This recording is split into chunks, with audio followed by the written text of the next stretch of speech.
sinabasa sa kanilang mga tahanan. Puno ng saya ang mga puso, handa sa pagsalubong. Ang salita ng katawang tao, pangako ng Diyos ay nagkatotoo. Pakinggan natin at siya'y tanggapin sa misang pagsasaluhan. Simbang gabi na, bituin sa langit nagpakita. Bayan, halina, maghanda sa pagdating niya. Simbang gabi na, malapit na ang katuparan ng kaligtasan, kapayapaan, bunga ng pagmamahal niya. Ng kaligtasan, kapayapaan, bunga ng pagmamahal niya. Sa ngalan ng Ama, ng Anak at ng Espiritu Santo, Amen. sumainyo ang Panginoon. At sumainyo rin. Mga kapatid, welcome po sa pangatlong araw ng ating Simbang Gabi o Misa de Gallo. Sa araw na ito, ating alalahanin, gunitain at ipagdasal ang ating mga padre de pamilya. Papasalamat tayo sa Diyos dahil binigay niya sa atin si San Jose bilang isang huwaran na tatay ng ating Panginoong Hesukristo. Pagdasal natin ang mga ama na iniwan ng kanilang mga pamilya, ang mga ama na matitigas pa rin ang puso nila, ayaw kausapin ang kanilang mga misis. Pero pagdasal din natin ang mga matitinong ama na walang sawang nagsisipag, nagtatrabaho para sa ikabubuti ng kanilang pamilya. Naway ang ating Panginoon gabayan mga lalaki na maging mabubuting halimbawa para sa kanilang mga pamilya. Para tayo ay makitang karapat-dapat makatanggap sa mga banal na misteryo, magpakumbaba muna tayo, hingin natin ang awat pagpapatawad ng Diyos. Inaamin ko Sa makapangyarihang Diyos at sa inyo mga kapatid, na luba akong nagkasala sa isip, sa salita, sa gawa at sa aking pagkukulang. Kaya'y sinasamo ko sa mahal na Birhen Maria, sa lahat ng mga anghel at mga banal, at sa inyo mga kapatid, na ako'y ipanalangin sa Panginoong ating Diyos. kaawaan tayo ng makapangyarihang Diyos, patawarin tayo sa ating mga kasalanan, patnubayan tayo sa buhay na walang hanggan. Amen. Panginoon, kaawaan mo kami. Panginoon, kaawaan mo kami. Kristo, kaawaan mo kami. Kristo, kaawaan mo kami. Panginoon, kaawaan mo kami. Panginoon, kaawaan mo kami. Gloria in excelsis Deo.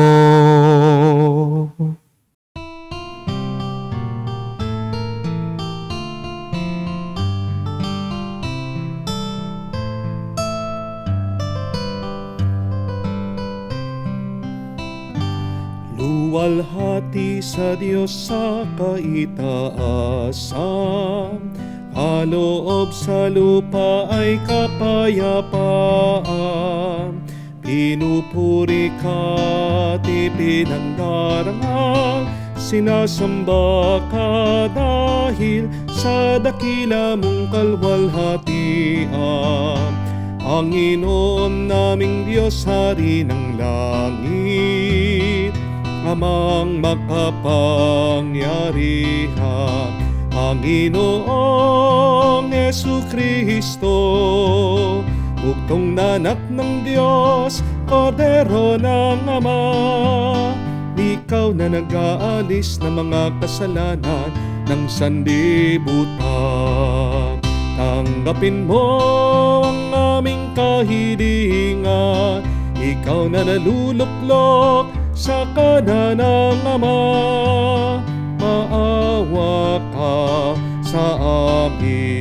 Ikaw lamang ang banal, Panginoong Jesucristo, kasama ng Espiritu, sa luwalhati ng Ama. Amen, Amen, Amen, Amen. Manalangin tayo. Ama naming makapangyarihan, niloob mo ang iyong salita na ibinalita ng anghel ay maging taong totoo sa sinapupunan ng mahal na Birhen. Ipagkaloob mong kami sumasampalatayang siya'y ina ng Diyos, ay matulungan niyang dumalangin sa iyo. Sa pamamagitan ni Jesucristo kasama ng Espiritu Santo, magpa sa walang hanggan. Amen.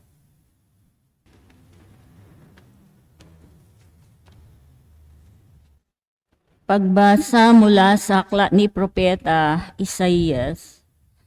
Nalalapit na ang araw, sabi ng Panginoon, na pasisibulan ko mula sa halay ni David ang isang sangang matuwid, isang hari na buong karunungang maghahari.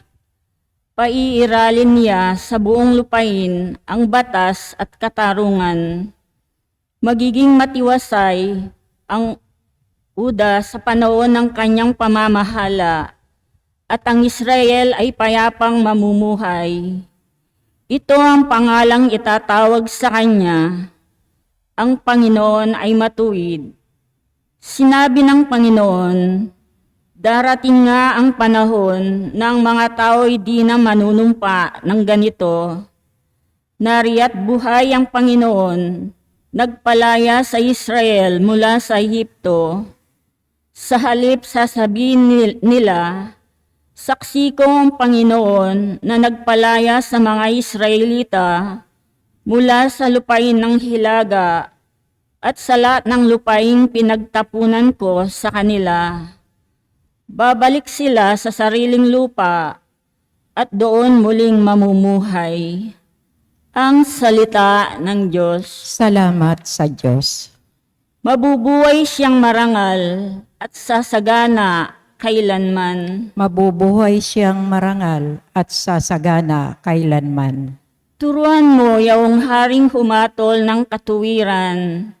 Sa taglay mong katarungan, O Diyos, siya'y bahaginan, upang siya'y maging tapat, mamahala sa iyong bayan, at pati na mahihirap, maging tapat siyang tunay. Mabubuhay siyang marangal at sasagana kailanman. Kanya namang ililigtas ang sinumang tumatawag, lalo yaong nalimot ng mga taong mahihirap. Sa ganitong mga tao, siya'y lubhang nahahabag. Sa kanilang tumutulong upang sila ay maligtas. Mabubuhay siyang marangal at sasagana kailanman. Ang poong Diyos ng Israel, purihin ng taong madla, ang kahangahangang bagay, tanging siyang may gawa. Ang dakilang ngalan niya ay purihin kailanman, at siya ay dakilain nitong buong sanlibutan. Amen, Amen. Mabubuhay siyang marangal at sasagana kailanman.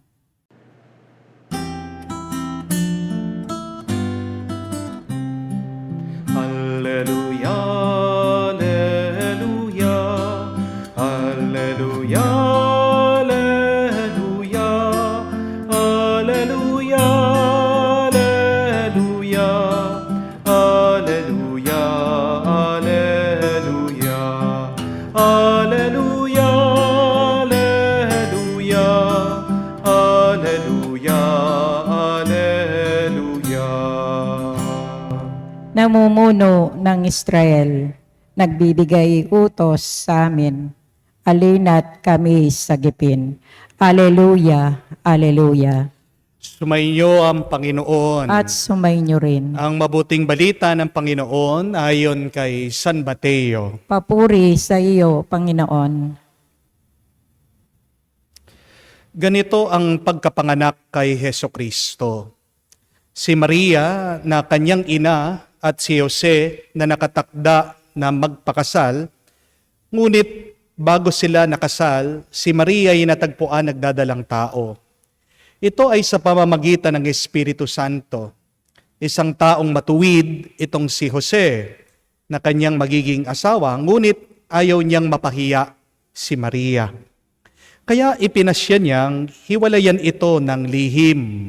Samantalang iniisip ni Jose ito, nagpakita sa kanya sa panaginip ang isang anghel ng Panginoon. Sabi nito sa kanya, Jose, anak ni David, huwag kang matatakot na tuluyang pakasalan si Maria, sapagkat siya'y naglihi sa pamamagitan ng Espiritu Santo. Manganganak siya ng isang lalaki at ito'y pangangalanan mong Jesus, sapagkat siya ang magliligtas sa kanyang bayan sa kanilang mga kasalanan. Nangyari ang lahat ng ito upang matupad ang sinabi ng Panginoon sa pamamagitan ng propeta. Maglilihi ang isang dalaga at manganganak ng isang lalaki. At tatawagin itong Emmanuel. Ang kahulugay kasama natin ang Diyos. Nang magising si Jose, sinunod niya ang utos ng anghel ng Panginoon. Pinakasalan niya si Maria, ngunit hindi ginalaw ni Jose si Maria hanggang sa may panganak nito ang isang sanggol na lalaki na pinangalanan niyang Jesus. Mga kapatid, ang mabuting balita ng ating Panginoon. Pinupuri ka namin, Panginoong Yesu Kristo. Magandang araw po muli sa inyong lahat. I hope and pray na kayo pa rin po ay nasa mabuti at magandang kalagayan, lalong-lalo na sa ating pong debosyon sa pagsisimbang gabi. At dasal at dalangin ko po na lahat po kayo na araw-araw na sumusubaybay dito sa ating banal na misa ay matapos nyo itong novena. Hindi lang para makamtan nyo yung inyong hinihiling, pero sabi ko nga po, para lumalim pa ang ating pananampalataya at para lumakas ang ating pag-asa. Dahil kung walang pag-asa sa buhay, hindi po masarap mabuhay. Kung walang pag-asa sa buhay, para saan pa ang buhay? Kaya maganda at mabuting mabuhay, ito ay dahil sa tinanim na pag-asa ng Diyos sa atin. So mga kapatid, tayo pong lahat, pagpatuloy po natin ang araw-araw nating pananalangin at pagdarasal sa pamamagitan nitong ating online Mass. Sino po sa tingin niyo ang may mas mahirap na buhay? Ang babae o ang lalaki? Who do you think has a harder and difficult life? Is it the man or the woman? Ano pong say nyo? Mayroon pong gumawa ng isang eksperimento. Isa pong babae, nagpanggap po siyang lalaki.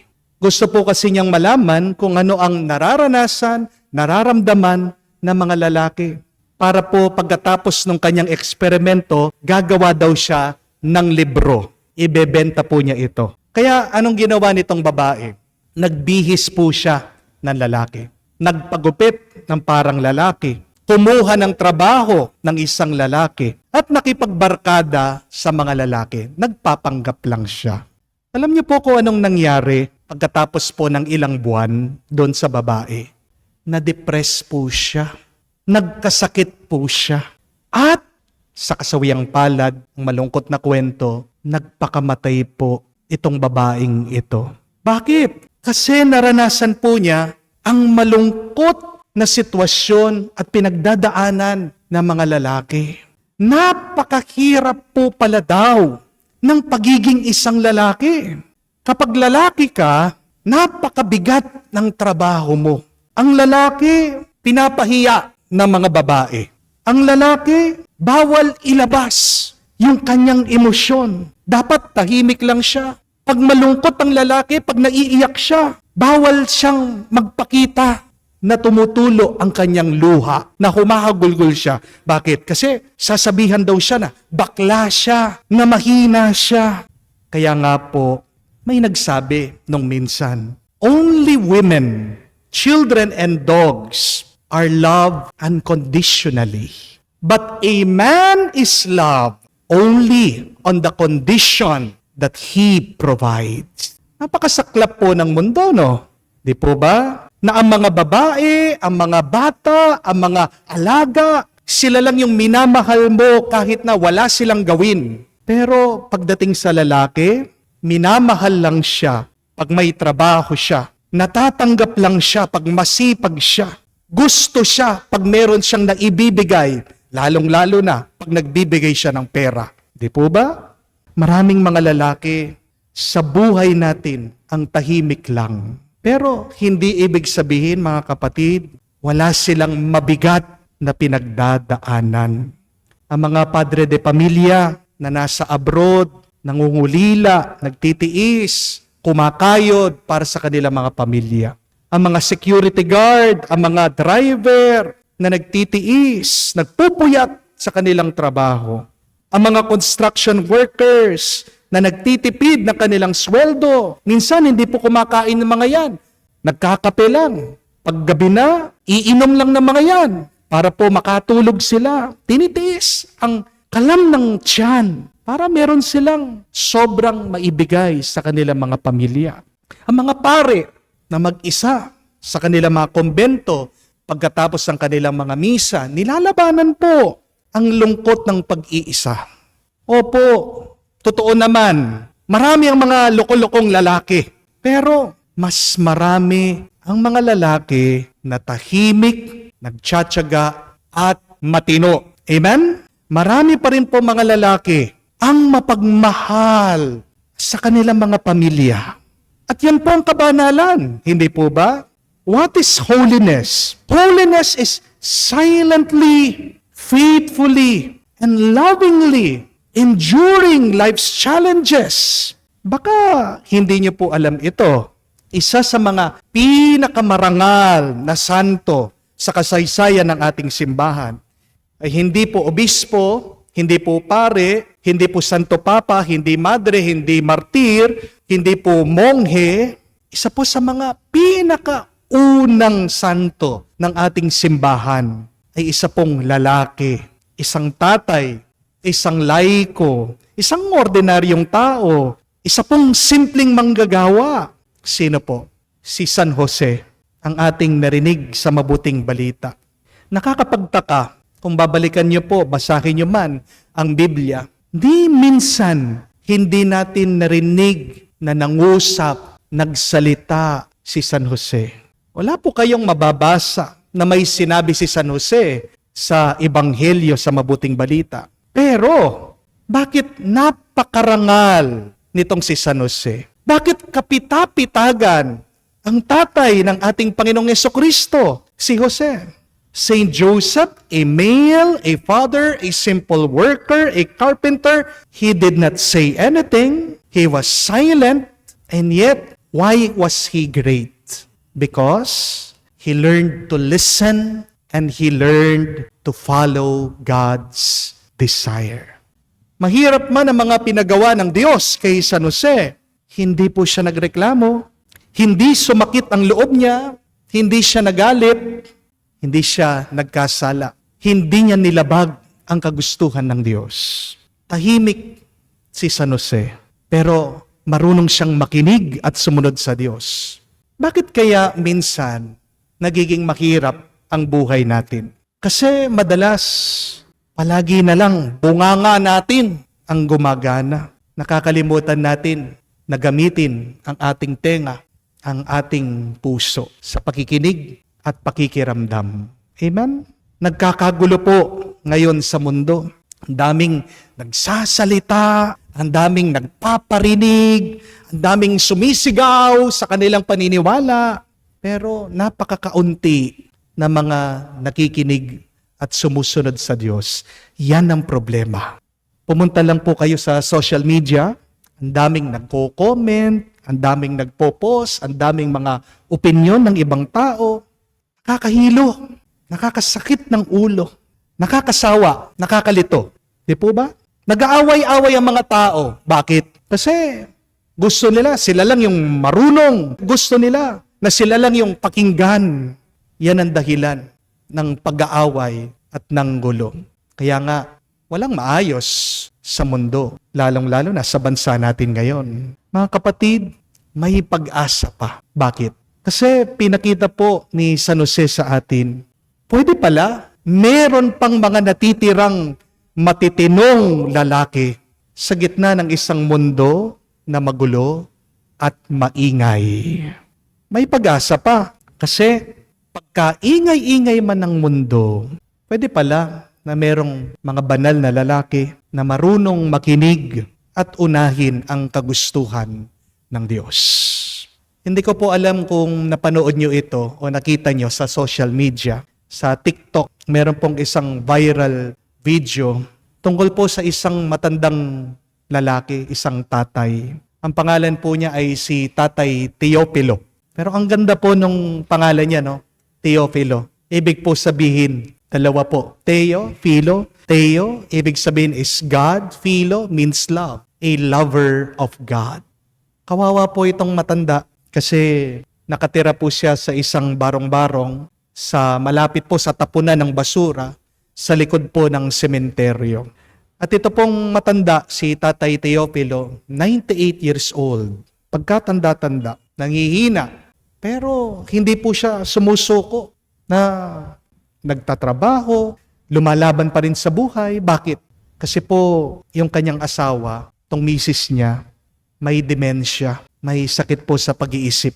Kaya kailangan po niyang magtrabaho Nakita po itong ginagawa ng matanda. Marami pong naawa.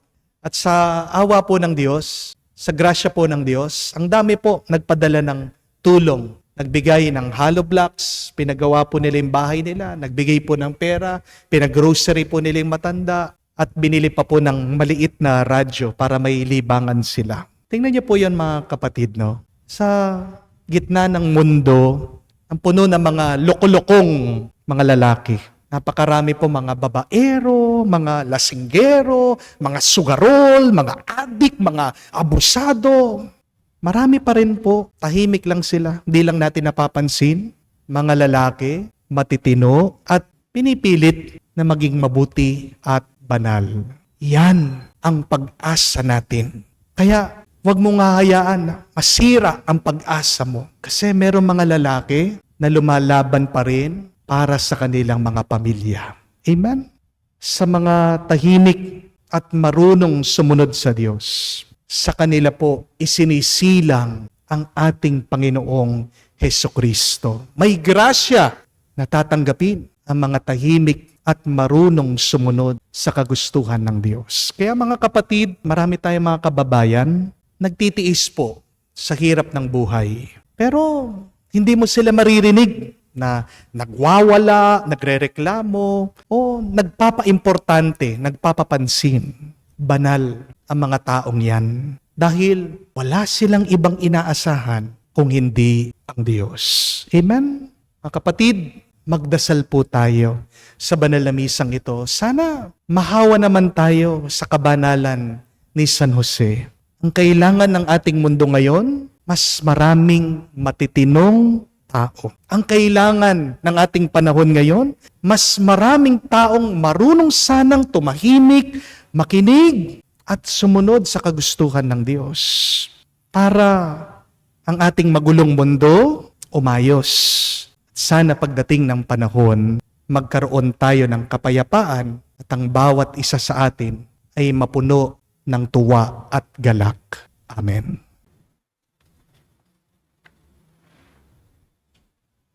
Pinapangalagaan tayo tuwina ng Diyos at lahat ng ginawa niya ay para sa ating kabutihan.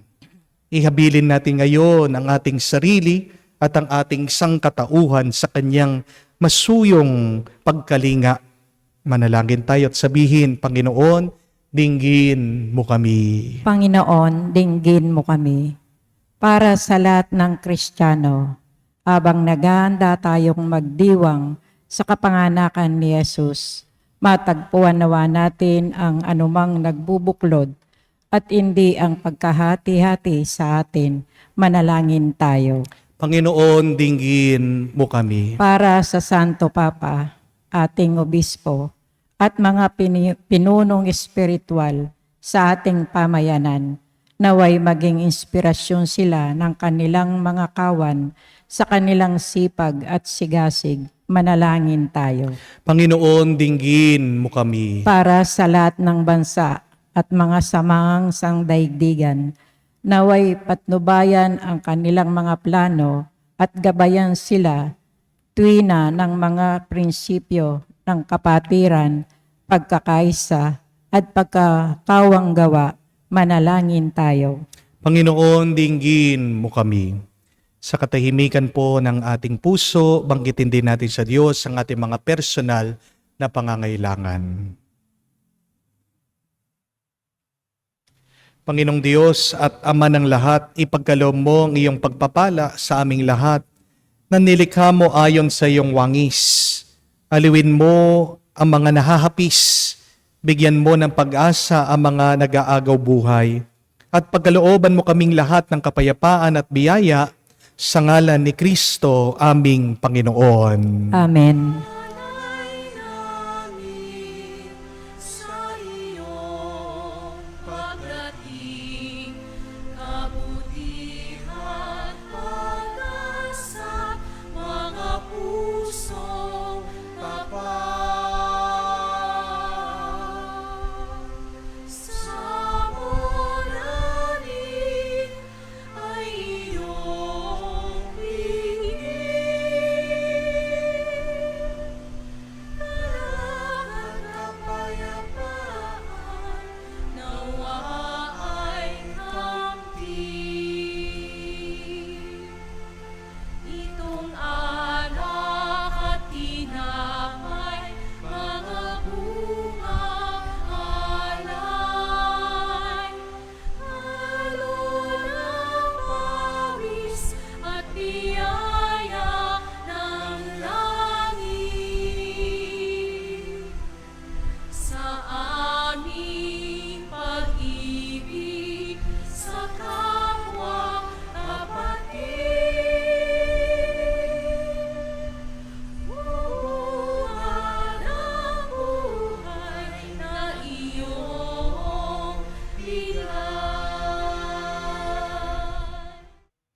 Manalangin kayo mga kapatid, para ang ating mga paghahain ay kalugdan ng Diyos amang makapangyarihan.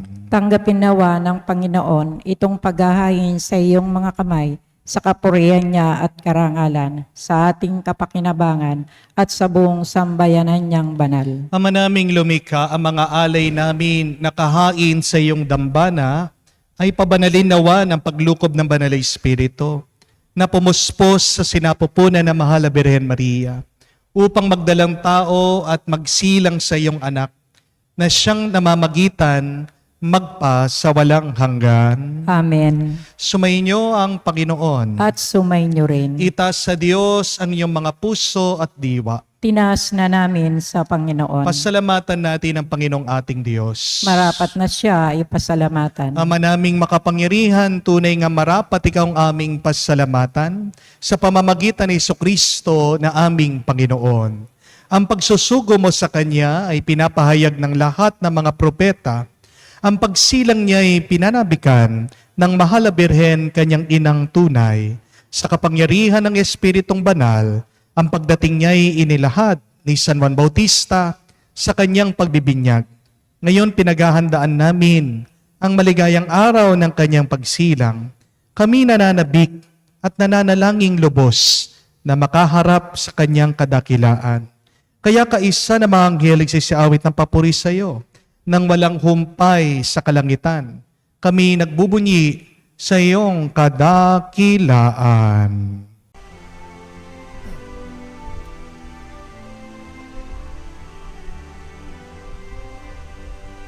Santo, Santo, Santo, Panginoong Diyos ng mga hukbo, napupuno ang langit at lupa ng kadakilaan mo. Hosana, Hosana, sa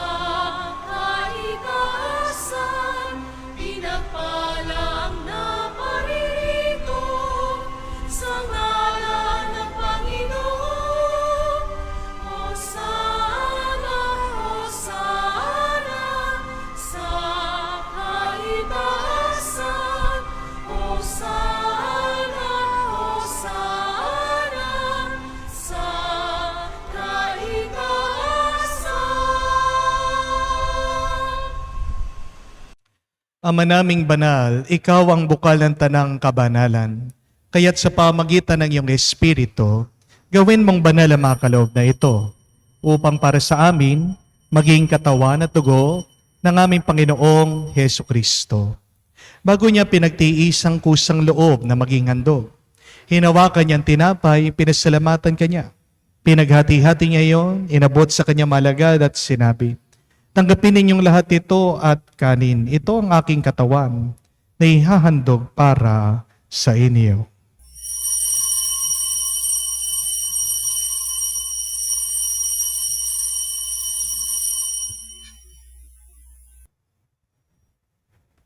Gayon din naman na matapos ang hapunan, hinawakan niyang kalis, muli kanyang pinasalamatan.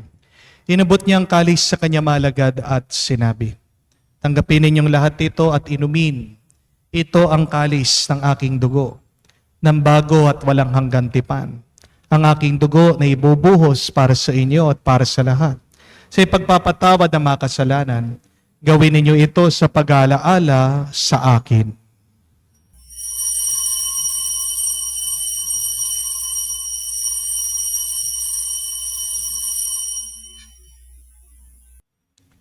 Ang misteryo ng pananampalataya. Aming ipinahayag na namatay ang iyong anak, nabuhay bilang Mesiyas at magbabalik sa wakas para mahayag sa lahat. Ama, ginagawa namin ngayon ang pag-alaala sa pagkamatay, muling pagkabuhay ng iyong anak. Kaya tinialay namin sa iyong tinapay, nagbibigay buhay, at ang kalis na nagkakalob ng kaligtasan. Kami nagpapasalamat dahil kami yung minarapat na tumayo sa harap mo para maglingkod sa iyo. Sinasamo namin kami magsalo-salo sa katawan at tugo ni Kristo ay mabuklod sa pagkakaisa sa pamamagitan ng Espiritu Santo. Ama, lingapin mong iyong simbahan, laganap sa buong daigdig. Puspusin mo kami sa pag-ibig. Kaisa ni Francesco ang aming Papa, Florentino aming Arsobispo, at ng Tanang Kaparian. Alalahanin mo rin ang aming mga kapatid na nahimlay at may pag-asang sila'y muling mabubuhay. Gayon din naman lahat ng mga pumanaw, kawan mo't sila't patuloyin sa iyong kalibanagan. Kawan mo't pagindapating kaming lahat makasalo sa iyong buhay na walang wakas. Kaisa na mahal na Birhen Maria, Ina ng Diyos, kaisa ni San Jose, kanyang maligayang esposo, kaisa na mga banal na apostol, lahat ng mga santo na namuhay dito sa daigdig, nakalugod-lugod sa iyo. May pagdiwang nawa namin ang pagpupuri sa ikararangal mo sa pamamagitan ng iyong anak, aming Panginoong Heso Kristo. Sa pamamagitan ni Kristo, kasama niya at sa Kanya, ang lahat ng parangal at papuri ay sa iyo, Diyos Ama, makapangyarihan, kasama ng Espiritu Santo, magpasawalang hanggan. Amen, Amen, Amen. Sa nakakagaling na utos sa turo ni Jesus sa Panginoon natin at Diyos, ipahayag natin ang lakas loob.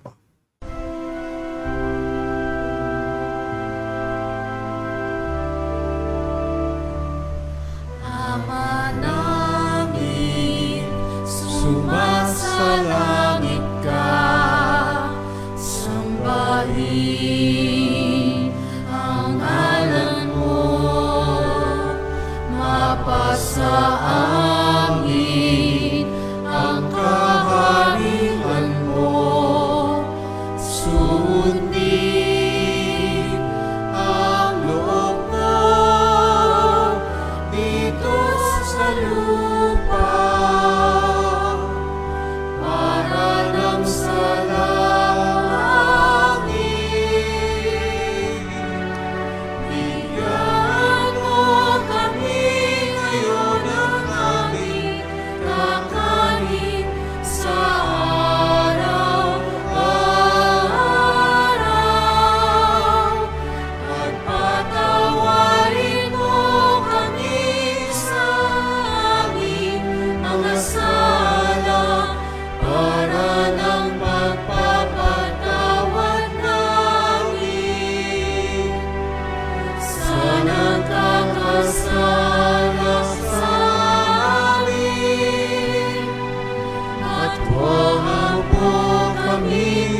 Hinihiling namin kami, Adya, sa lahat na masama, pagkalooban ng kapayapaan araw-araw, iligtas sa kasalanan, ilayo sa lahat ng kapahamakan, samantalang aming pinanabikan ang dakilang araw ng pagpapahayag ng tagapagligtas naming si Hesu Kristo. Pagkat iyo ang kariyan at ang kapangyarihan at ang kapurihan magpakailanman. Amen. Panginoong Hesu Kristo, sinabi mo sa mga apostol, kapayapaan ang iniiwan ko sa inyo. Ang aking kapayapaan binibigay ko sa inyo. Tunghayan mo ang aming pananampalataya. Huwag ang aming pagkakasala. Pagkalooban mo kami ng kapayapaan at pagkakaisa ayon sa iyong kalooban. Kasama ng Espiritu Santo, magpa sa walang hanggan. Amen. Kapayapaan ng Panginoon ay laging sumainyo. At sumainyo rin. Magbigayan po tayo ng kapayapaan sa bawat isa. Peace with you po. Kapayapaan po sa inyong lahat.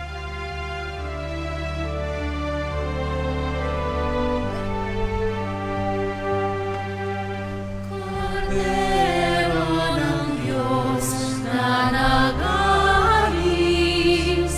ng mga kasalanan ng sanlibutan,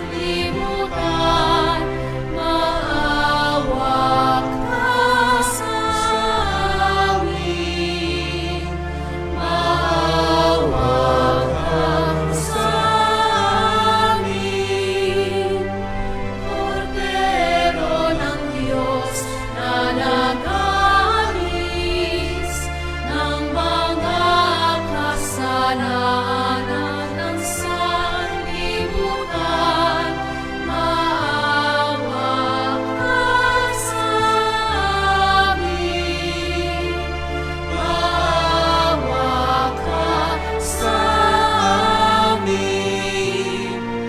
Kordero ng Diyos na nag-aalis ng mga kasalanan ng sanlibutan, ipagkaloob mo sa amin ang kapayapaan.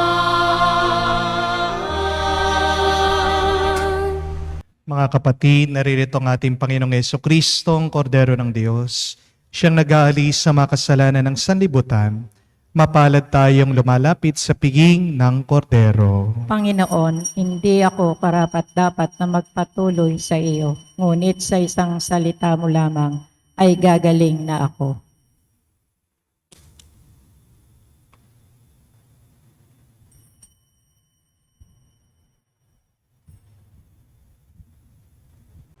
O kay gulo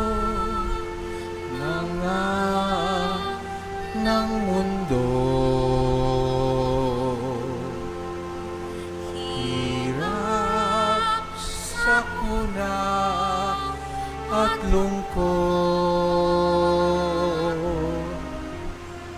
kaya't sama-sama tayo manalangin dahil darating na ang Pasko. Panginoon, halina at pumarito ka. Sagipin mo ang bayan, ikaw ang pag-asa. Gabay ng mga mahihirap. Panginoon, iligtas mo ang iyong bayan. Manalangin tayo. Ama naming mapagmahal, sa aming pagsasalo sa banal na hain, lagi nawa naming madama ang iyong kagandahang loob upang kami magkamit ng kaligtasan, pakundangan sa pagkakatawang tao ng iyong anak. Ngayon aming ginugunita ang kanyang ina sa pamamagitan din ni Yesu Kristo, kasama ng Espiritu Santo, magpa sa walang hanggan. Amen. Bakit may pag-asa?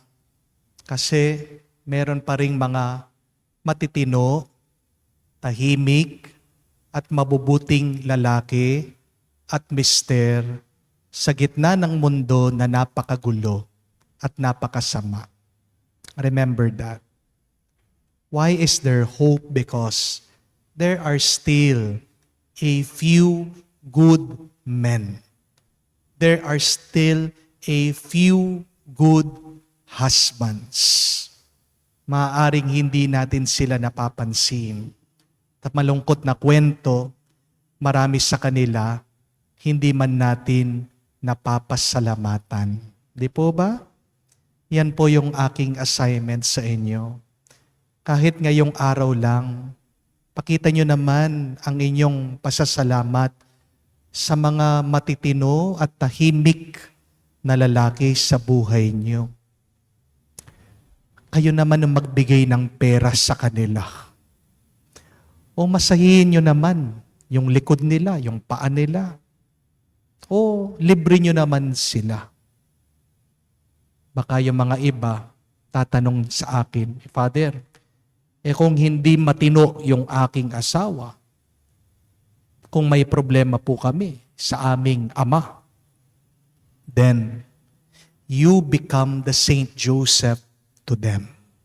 Kunin niyo, sundan niyo, matuto kayo sa ugali ni San Jose. Kung wala kayong matinong lalaki o asawa o tatay sa inyong pamilya, kayo mismo maging San Jose kayo sa kanila. Anong ibig sabihin? Maging tahimik kayo, makinig sa kagustuhan ng Diyos, at sumunod kayo sa hiling ng Panginoon. Dahil tandaan niyo po ito, ang mga marunong makinig at sumunod sa Diyos, pinagpapala niya. Ang mga unang-unang binibigyan ng grasya ng Diyos, yung mga marunong tumahimik, makinig at sumunod sa kanyang kagustuhan. Para sa mga may matitinong tatay o padre de pamilya, show your appreciation.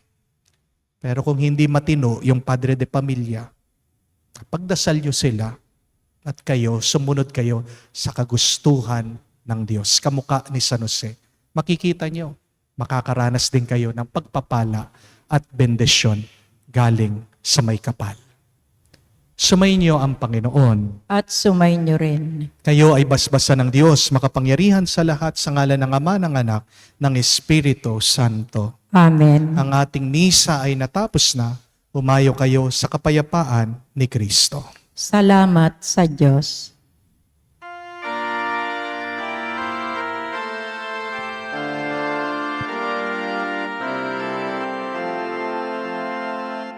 Maghintay tayo sa Diyos, ang araw niya'y malapit na.